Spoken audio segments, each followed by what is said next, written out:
ঘরবাড়ি, সন্তান-সন্ততি, মেধা যোগ্যতা দান করেছেন, তা নিয়েই সন্তুষ্ট থাকা উচিত। ঐশী আদেশও সেরকমই। ফাখুদ মা আতাইতুকা ওয়াকুম মিনাশ শাকিরিন। আমি তোমাকে যা দিয়েছি তা গ্রহণ করো এবং কৃতজ্ঞ হও। আমাদের পূর্বসূরি ওলামায়ে কেরাম ও ইসলামের সূচনালগ্নের মানুষেরা গরিব ছিলেন। বাড়ি গাড়ি, দালান কোঠা, গোলামবাদী কিছুই ছিল না তাদের। তথাপি তারা ছিলেন সুখী ও সফল।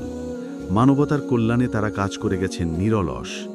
কারণ আল্লাহ তাদেরকে কল্যাণের যতটুকু তৌফিক দিয়েছিলেন তার যথাযথ প্রয়োগ তারা করেছিলেন। ফলে তারা সকল কাজকর্মে পেয়েছিলেন প্রভূত বরকত। অপরপক্ষে এমন কিছু মানুষ ছিল যাদেরকে ধন ঐশ্বর্য, সন্তান সন্ততিসহ সব ধরনের নেয়ামত দ্বারা ভূষিত করা হয়েছিল, কিন্তু সত্য পথ থেকে বিচ্যুত হওয়ার কারণে সে সকল নেয়ামত তাদের কোনো কাজেই আসেনি। দুর্ভাগ্য ও অস্থিরতা কখনো তাদের পিছু ছাড়েনি। পার্থিব উপায় উপকরণই যে সব কিছু নয়, এর চেয়ে বড় প্রমাণ আর কি হতে পারে। তুমি দেখবে এমন অনেক মানুষে রয়েছে যারা বড় বড় বহু ডিগ্রি বগল দাবা করে ঘুরছে, কিন্তু তাদের মেধা ও যোগ্যতা অকেজোই থেকে গেছে।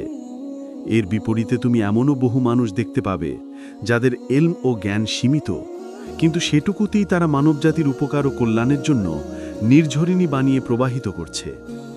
যদি তুমি সুখী হতে চাও, তাহলে আল্লাহ প্রদত্ত তোমার রূপ সৌন্দর্য যেমনই হোক, যে বংশেই হোক তোমার জন্ম, যেমনই হোক তোমার কথা, তাতেই থাকো তুমি সন্তুষ্ট। নিজের আয় উন্নতির ওপরই থাকো পরিতৃপ্ত। ইতিহাস পড়ে দেখো, সেখানে এমন বহু মানুষের কথা উল্লেখ রয়েছে যাদের জীবন কেটেছে অল্প তুষ্টিতে, ফলে তারা অর্জন করতে পেরেছিলেন জগৎজোড়া সুনাম সুখ্যাতি।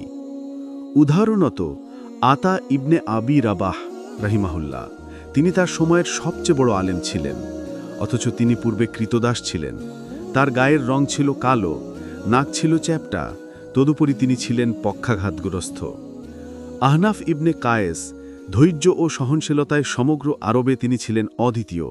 ছিলেন শীর্ণকায়, কুঁজো, দুর্বল ও নুব্জ।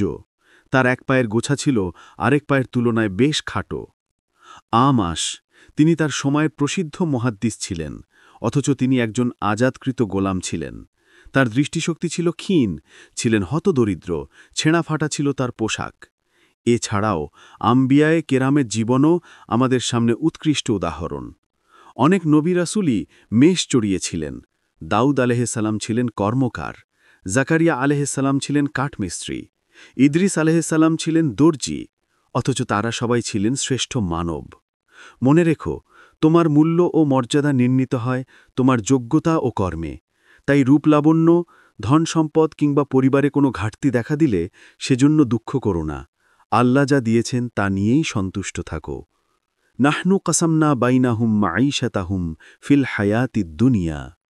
আমি তাদের মাঝে তাদের জীবিকা বন্টন করে দিয়েছি পার্থিব জীবনে।